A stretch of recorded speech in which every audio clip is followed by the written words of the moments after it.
మన ప్రభువును రక్షకుడైనటువంటి యేసుక్రీస్తు నామమున మీ అందరికీ మా హృదయపూర్వక వందనాలు తెలియచేస్తూ, గడిచిన దినములన్నీ కూడా దేవుడు మనలను తన కృపలో భద్రపరిచి, సంరక్షించి, పోషించి, మన యొక్క విశ్వాసములో ఉన్న లోపములను సరిచేసుకుని ఆ యొక్క విశ్వాసమును కలిగి విశ్వాసులుగా ఉండుటకై ఈ భూమి మీద మరి దేవుని మందిరములో నాటబడి, వాక్యం పట్ల ఆసక్తి కలిగి, విశ్వాస జీవిత యాత్రలో యథార్థతను కనుపరుస్తూ, సహవాసమును అనుభవిస్తూ, ప్రార్థనా జీవితమును కలిగి, అలాగే మరి కృతజ్ఞత భావమును కనబరుస్తూ, సాక్షులుగా ఆయన కొరకు ఈ భూమి మీద ఉంటున్నటువంటి మనము మన యొక్క విశ్వాసమును కొన్ని సందర్భములలో, కొన్ని పరిస్థితులలో కనుపరుచు వారమై ఉండాలి. దయతో గమనించండి, మన విశ్వాసమును కనబరుచుట చాలా ప్రాముఖ్యం. ఎందుకంటే కొంతమంది అంటారు నా విశ్వాసము అంటారు, కానీ ఏనాడు కూడా వారి విశ్వాసమును కనబరుచేటువంటి సందర్భాలను మనము చూడం. ప్రతి విషయములో కూడా మనకు వారు అవిశ్వాసులుగా కనబడుతూ ఉంటారు. అయితే ఈరోజు మనము మన యొక్క విశ్వాసమును కనబరుచుటలో కొంతమందిని పరిశుద్ధ గ్రంథములో వారి గురించి తెలుసుకుంటూ, మనము కూడా మన విశ్వాసమును కనబరిచే వారమై ఉండాలి. పరిశుద్ధ గ్రంథములో మనకు తెలిసినటువంటి చాలా ప్రాముఖ్యమైనటువంటి వ్యక్తి, విశ్వాసులకు తండ్రి అని పిలువబడుతున్న వ్యక్తి అబ్రహాము గారిని జ్ఞాపకము చేసుకుంటే, వృద్ధాప్యములో దేవుడు తనకు ఒక చక్కని కుమారుని ఇస్తాడు. మరి శారము కూడా అసాధ్యం అనుకున్నప్పటికీ వారి విశ్వాసమును బట్టి వారు దేవుని యొద్ద నుండి చక్కని కుమారుడును సంపాదించుకుని ప్రభు కొరకై జీవిస్తున్నటువంటి ఆ ఆనందకరమైన దినాలు, ఆ వృద్ధాప్యములో పుట్టినటువంటి కుమారునికి వారు ఇస్సాకు అను పేరు పెట్టారు. ఇస్సాకు అను మాటకు అర్థము చిరునవ్వు. ఆ వృద్ధాప్యములో ఆ పిల్లవాడు వారికి ఒక చక్కని ఆనందమును, చిరునవ్వును దయచేసాడు. ఎంత ఆనందమో, ఎంత సంతోషమో! వారి దినములన్నీ కూడా ఎంతో చక్కగా గడిచిపోతున్నాయి. ప్రతిదినం మరి అబ్రహాము, శారా తన కుమారుడైనటువంటి ఇస్సాకుతో ఆడుకుంటూ, ఆనందిస్తూ, మరి దినాలని ఎంతో సంబరంగా జరుపుతున్నటువంటి సమయాన దేవుడు అబ్రహామును ఒకటి అడిగాడు. అదేంటో తెలుసా? అబ్రహామా, నీ కుమారుడైన ఇస్సాకును నాకు బలిగా అర్పించు అని. అయిపోయాయి.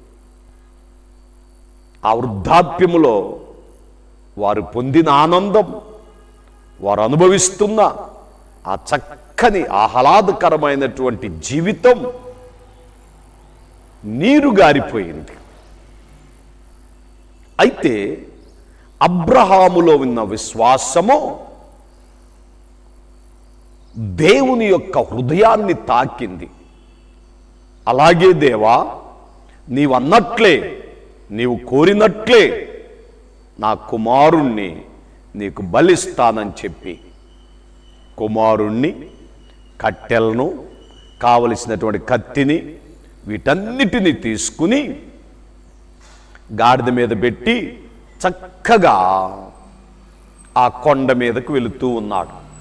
అప్పుడు కుమారుడైన ఇస్సాకు అబ్రహామును అడుగుతున్నాడు, తండ్రి గారు కత్తి ఉంది, కట్టెలున్నాయి, అగ్గుంది, తైలం ఉంది, మరి బలిచ్చుటకు గొర్రెపిల్లేది అని. అప్పుడు ఇస్సాకు తండ్రి అయినటువంటి అబ్రహాము తన కుమారుడైన ఇస్సాకు తంటున్న మాట ఏమిటంటే, నాయనా కుమారుడా, దేవుడే చూచుకుంటాడు అన్న మాటను బట్టి చక్కగా వారిరువురు కూడా ఆ కొండ మీదకెళ్ళారు, కట్టెల పేర్చారు, బలిపీఠమును సిద్ధ చేశారు, తైలమును పోసారు, చక్కగా అన్నిటినీ సిద్ధపరిచి తన కుమారుడైనటువంటి ఇస్సాకును వారెంతగానో మరి ప్రేమించి ఎంతగానో ఆనందించి ఆ కుమారుణ్ణి అడుగుతున్నాడు, నాయనా నీవిట్రా, నిన్ను కట్టెల మీద పండుకోబెడతాను అనేసరికి ఇస్సాకుకి ఏమర్థం కాలా, అబ్రహాము యొక్క మనస్సు ఏమి గాయపడలా. అబ్రహాము తన కుమారుడైనటువంటి ఇస్సాకును ఆ కట్టెల మీద పండుకోబెట్టినప్పుడు ఇస్సాకు తన తండ్రి వైపు చూస్తూ తండ్రికి లోబడి తండ్రిని గౌరవించి అంతే పండుకున్నాడు. అప్పుడు అబ్రహాము ఆ ప్రక్కనే ఉన్న కత్తెను తీసుకుని తన కుమారుడైనటువంటి ఇస్సాకును బలిపుచ్చుటకు ఆ కత్తిని పైకెత్తాడు. వెంటనే దేవుని స్వరము అబ్రహాము కిందబడుతుంది, అబ్రహామా అబ్రహామా ఆగు, నీ విశ్వాసము ఇదిగో నేను గమనించా, నా మాటకు నువ్వు చూపిన విధేయత నీ విశ్వాసమును కనబరిచింది. ఈరోజు నా ప్రభువునందు ప్రియమైనటువంటి దేవుని బిడ్డలారా, ఈ మాటలు వినుచున్న నా ప్రియ సహోదరి సహోదరుడా, మన విధేయతే మన విశ్వాసమును కనబరిచేది. మన విధేయతే మన విశ్వాసపు విలువలను తెలియపరిచేది. దేవుణ్ణి ప్రేమించడం అంటే, దేవుణ్ణి ఆరాధించడం అంటే, దేవుని కొరకు జీవించడం అంటే ఏదో ఒక ప్యాషన్ కాదండి. దేవుని మాటకు నీవు ఎంత విధేయత చూపిస్తున్నావో ఆ విధేయతే నీ విశ్వాసమును కనబరిచేది. అందుకే ఆ విధేయతను బట్టి అబ్రహాము విశ్వాసులకు తండ్రిగా పిలువబడ్డాడు. అబ్రహాములో ఉన్న విశ్వాసము అబ్రహామును విధేయుడుగా మార్చింది.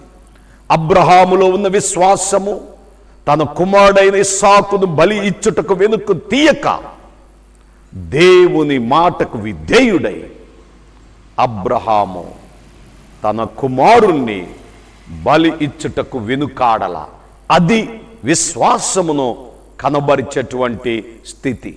ఈరోజు నీవు ఎలాంటి స్థితిలో నీ విశ్వాసమును కనబరుస్తున్నావు? నా ప్రభువునందు ప్రియమైన దేవుని బిడ్డలారా, ఈ మాటలు వినుచున్న నా ప్రియ సహోదరి సహోదరుడా, నీ జీవితములో కూడా కొన్ని సందర్భాలు, కొన్ని పరిస్థితులు చాలా వేదనకరంగా, చాలా ఇబ్బందిగా, చాలా దుఃఖంగా ఉన్నప్పుడే మన విశ్వాసమును దేవునికి కనబరచాలి. ఆ విశ్వాసమును కనబరుచుట మన విధేయతను చూపిస్తుంది. కనుక ఈరోజు మన విధేయతను చూపించే వారమై ఉండాలి. పరిశుద్ధ గ్రంథములో నుంచి ఫిలిప్పీలకు రాసినటువంటి పత్రిక 2వ అధ్యాయం 8వ వచనములో చూచినట్లయితే ఈ రీతిగా వ్రాయబడుచున్నది, మీ నిమిత్తమై నేను చదువుతూ ఉన్నాను. మరియు ఆయన ఆకాశమందు మనుష్యుడుగా కనబడి మరణము పొందునంతగా, అనగా శిలువ మరణము పొందునంతగా విధేయత చూపిన వాడై తన్ను తాను తగ్గించుకొనేను. గమనించండి, మరణము పొందునంతగా తనను తాను తగ్గించుకొనేను. దయతో గమనించండి, మనుష్యులుగా కనబడి మరణము పొందునంతగా, శిలువ మరణము పొందునంతగా తన విధేయత చూపించెను.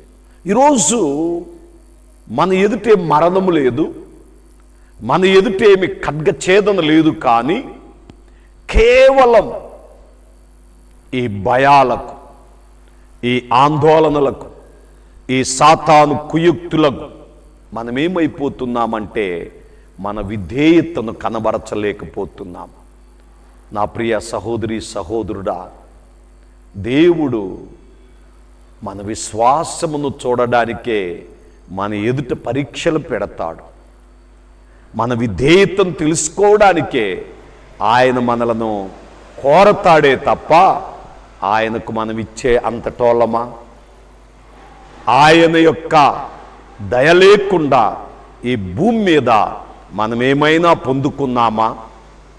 ఒక్కసారి గమనించి ఆలోచించి దేవుని పట్ల మనము విధేయత చూపువారమై ఉండాలి. పరిశుద్ధ గ్రంథములో నుంచి హెబ్రీయులకు రాసినటువంటి పత్రిక 5వ అధ్యాయము 8వ వచనములో చూచినట్లయితే అక్కడ కూడా ఒక చక్కని మాటను మనము చదువుకుందాం. ఆయన కుమారుడై ఉండి తాను పొందిన శ్రమ వలన విధేయతను నేర్చుకొనెను. ఏమి నేర్చుకుంటున్నాం మనం? విధేయత చాలా ప్రాముఖ్యం. మనము మన విశ్వాసమును కనబరిచేటువంటి పరిస్థితులు ఏమిటంటే మన విధేయతను కనబరచాలి. మన విశ్వాసమును బట్టి మన విధేయత అనేక మందికి తెలియాలి. అనేక మంది మన విశ్వాసమును తెలుసుకోవాలి. కనుక ఈ యొక్క సమయమందు ఈ మాటలు వినుచున్న నా జీవితములో మనము మన విశ్వాసమును కనబరిచే సందర్భాలలో మొదటి సందర్భం ఏమిటంటే విధేయత. ఎందుకంటే విధేయతే నిన్ను నన్ను విశ్వాసములో స్థిరపరిచేది, బలపరిచేది. అట్టి విశ్వాసమును కనబరుచుటకు దేవుడు మనలను ఒక చక్కని కష్ట సమయములో ఇరికిస్తాడు. మన విశ్వాసమును తెలుసుకోవడానికి దేవుడు మనలను కొన్ని శోధనల్లోనికి నడిపిస్తాడు. ఏ వ్యక్తికైనా చీకట్లోకి వెళ్ళాలని ఉంటుందా? ఏ వ్యక్తికైనా మరణానికి అప్పగించుకోవాలని ఉంటుందా? ఉండదు. దేవుడే నడిపిస్తాడు. దేవుడే అలాంటి పరిస్థితిని కలిగించి మన విధేయతను, మన విశ్వాసపు శక్తిని దేవుడు చూడాలని ఆశిస్తూ ఉంటాడు. కనుక ఈ సమయమందు ఈ మాటలు వినుచున్న నీ జీవితంలో నీవు దేవుని యొక్క వాక్యమునకు ఎంత విధేయత చూపిస్తున్నావో అంత విశ్వాసము నీలో ఉంది అని నీవు గుర్తించు. ఈరోజైనా విధేయత నేర్చుకో. ఈరోజైనా అబ్రహామును చూచి, ఇస్సాకును చూచి, మన రక్షకుడైన యేసు క్రీస్తు వారిని చూచి మనము నేర్చుకొనవలసిందేమిటంటే విధేయత. అబ్రహాము తన కుమారుడైన ఇస్సాకును బలిగా ఇచ్చుటకు వెనుకాడలేదు, కానీ తన విశ్వాసము విధేయత వల్ల కనబరిచాడు. ఈరోజు ఇస్సాకు లాంటి కుమారులను భూమి మీద ఇసుక రేణువులంతగా దేవుడు ఆయన దీవించాడు. ఎంత గొప్ప విశ్వాసం!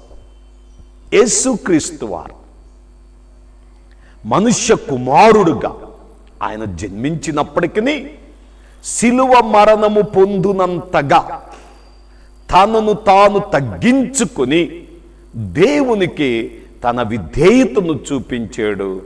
ఈరోజు మరణమును జయించి తిరిగి లేచినటువంటి ఒకే ఒక వ్యక్తిగా ప్రపంచములో గొప్ప విశ్వాసపు వీరుడుగా మన ఎదుటున్నాడు.